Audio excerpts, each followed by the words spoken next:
Bonsoir à tous et bienvenue dans ce point de l'actualité. Le vice-président de la République, Temboko Médié Koné, a prononcé une allocution à la tribune des Nations Unies hier à New York. Il prenait la parole au nom du chef de l'État, le président Alassane Ouattara. C'était dans le cadre du débat général de la 79e session ordinaire de l'Assemblée générale de l'ONU. Le vice-président de la République a indiqué que cette rencontre se tient dans un contexte mondial préoccupant sur le plan sécuritaire, économique et politique. Il appelle les États à faire face ensemble à ces problèmes. Je vous propose de l'écouter. Le monde est à la croisée des chemins. Les tensions géopolitiques se multiplient et alimentent l'escalade de plusieurs conflits armés.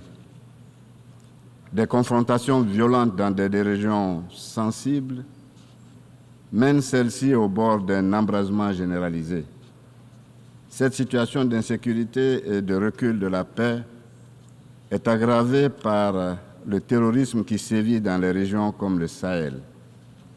Ces conflits anéantissent progressivement des années de progrès et de développement en faveur des populations. C'est le lieu pour mon pays d'appeler à la mobilisation de la communauté internationale en faveur des populations du Sahel, qui paient un lourd tribut dans la guerre contre les groupes terroristes. Monsieur le Président, les progrès réalisés par nos pays en matière de développement et de sécurité humaine sont aujourd'hui fragilisés par les effets du changement climatique, qui accentue les inégalités, la pauvreté et entraîne le déplacement forcé de millions de personnes chaque année. L'accroissement incessant du nombre de réfugiés climatiques constitue une tragédie de notre époque qui nous interpelle tous. Dans ce contexte, la Côte d'Ivoire appelle les Nations Unies et l'ensemble des partenaires à accroître et à intensifier leur assistance humanitaire d'urgence destinée à ces populations durement impactées. Après New York, ici, sur place à Abidjan, les pays de l'UMOA et du Tchad veulent mettre en place un système pour une meilleure employabilité des jeunes.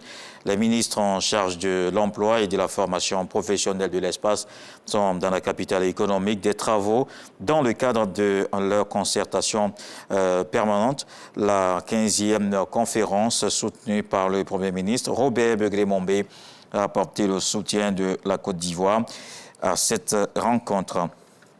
Il apporte aussi son soutien en sport. La Côte d'Ivoire accueille la Coupe du Monde de Maracana. Le Premier ministre, chef du gouvernement, ministre des Sports et du cadre de vie, Robert Begré-Mombé va assister à la cérémonie d'ouverture ce vendredi. 16 pays venant de 4 continents vont prendre part à Maramonde 2024. Le match d'ouverture oppose la Côte d'Ivoire à la Belgique. Le pays hôte fait figure de favori. La finale a lieu le 6 octobre. Les entreprises de presse pensent à la performance et la gouvernance économique des médias. Le forum Sini Mafia ouvre les réflexions. Les travaux vont porter, entre autres, sur les entreprises de presse, s'adapter ou disparaître. Ces acteurs vont trouver une stratégie pour une meilleure diffusion de l'information économique et financière. Une cinquantaine de journalistes et patrons de presse prennent part à ce forum qui est à sa première édition.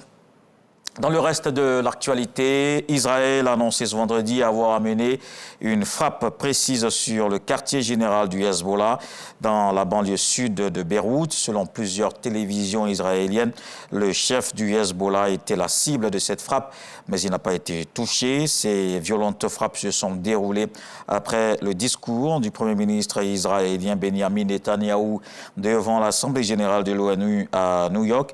Benjamin Netanyahou a écarté la proposition de cessez-le-feu lancée par la France et les États-Unis.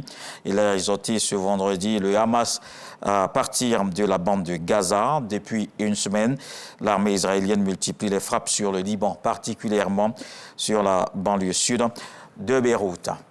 On se retrouve à 20h pour la grande édition, la suite avec les infos régionales.